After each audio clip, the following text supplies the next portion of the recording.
Shalom dan selamat pagi saudaraku yang terkasih. Kita mengucap syukur buat kasih dan anugerah Tuhan. Setiap pagi Tuhan memberikan berkat yang baru dalam hidup kita. Sebelum kita mendengar dan merenungkan firman Tuhan pada pagi ini, mari kita berdoa. Tuhan Yesus, bersyukur untuk setiap berkat yang Tuhan sediakan bagi kami. Pada pagi ini kembali kami datang dengan kerinduan untuk mendengarkan firman-Mu. Jamah kami Tuhan, agar hati dan pikiran kami terbuka untuk menerima kebenaran firman-Mu. Hanya di dalam nama Yesus kami berdoa. Amin. Tema renungan kita pagi ini adalah Tuhan sanggup memakai hidup kita. Firman Tuhan diambil dari Ibrani 11 ayat 29 sampai 34. Demikian firman Tuhan. Karena iman, maka mereka telah melintasi Laut Merah sama seperti melintasi tanah kering. Sedangkan orang-orang Mesir tenggelam ketika mereka mencobanya juga. Karena iman, maka runtuhlah tembok-tembok Yeriko setelah kota itu dikelilingi 7 hari lamanya.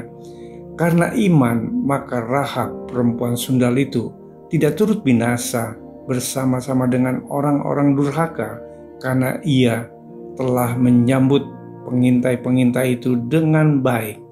Dan apakah lagi yang harus aku sebut?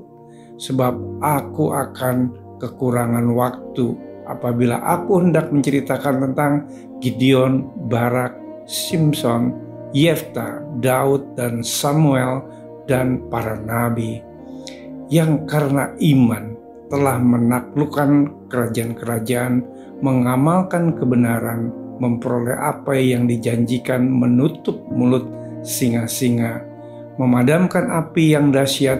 Mereka telah luput dari mata pedang, telah beroleh.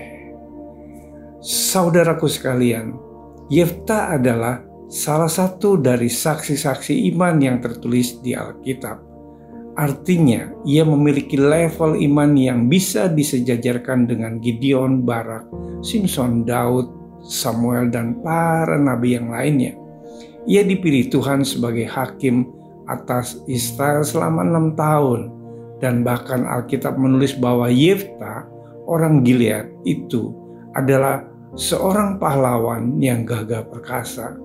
Tentunya ada sesuatu dalam diri Yefta sehingga ia dipilih dan dipakai Tuhan untuk menjadikan alat kemuliaannya. Saudaraku, sebenarnya Yefta memiliki latar belakang hidup yang buruk karena ia terlahir dari seorang perempuan sundal. Sehingga kebanyakan orang menyebut sampah masyarakat, sedangkan ayahnya adalah Gilead, termasuk keturunan dari suku yang tak diperhitungkan. Gilead mempunyai istri yang sah, tetapi ia berselingkuh dengan perempuan sundal dan lahirlah Yefta. Ketika masih kecil, semua anak dan istrinya yang sah maupun yang tidak sah tinggal bersama-sama. Namun setelah dewasa, Yefta terusir. Ia pun lari ke tanah Tob. Di sana berkumpullah kepadanya petualang-petualang yang pergi merampok bersama-sama dengan dia. Dengan kata lain, Yefta tinggal dan hidup di lembah hitam. Namun, Tuhan memiliki kedaulatan penuh untuk menentukan hidup seseorang. Firman Tuhan di dalam Keluaran 33 ayat 19 demikian firman Tuhan. Aku akan memberi kasih karunia kepada siapa yang kuberi kasih karunia, dan mengasihani siapa yang kukasihani. Oleh karena kasih karunia, Yefta pun dipilih Tuhan untuk menjadi alatnya, maka roh Tuhan menghinggapi Yefta. Saudaraku, apapun latar belakang hidup kita, tak perlu merasa minder dan rendah diri. Orang boleh saja merendahkan, tetapi percayalah bahwa kita ini berharga di mata Tuhan. Tetapi apa yang bodoh bagi dunia, dipilih Allah untuk memalukan orang-orang yang berhikmat. Dan apa yang lemah bagi dunia dipilih Allah untuk memalukan apa yang kuat. Dan apa yang tidak terpandang dan yang hina bagi dunia dipilih Allah.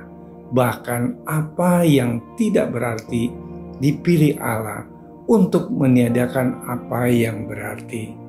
Saudaraku sekalian, tak ada yang terlalu sukar bagi Tuhan memilih dan memakai hidup kita untuk melayani Tuhan dan menjadi alat untuk memuliakan Tuhan.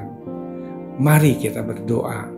Tuhan Yesus, bersyukur untuk kebenaran firman-Mu pada pagi ini. Engkau Tuhan yang telah memilih dan menetapkan kami untuk menjadi alat-Mu. Tuhan, bimbinglah agar kami memiliki iman percaya dan cara pandang yang benar sesuai dengan kehendak-Mu. Di dalam nama Tuhan Yesus kami berdoa. Amin. Selamat beraktivitas. Tuhan Yesus memberkati.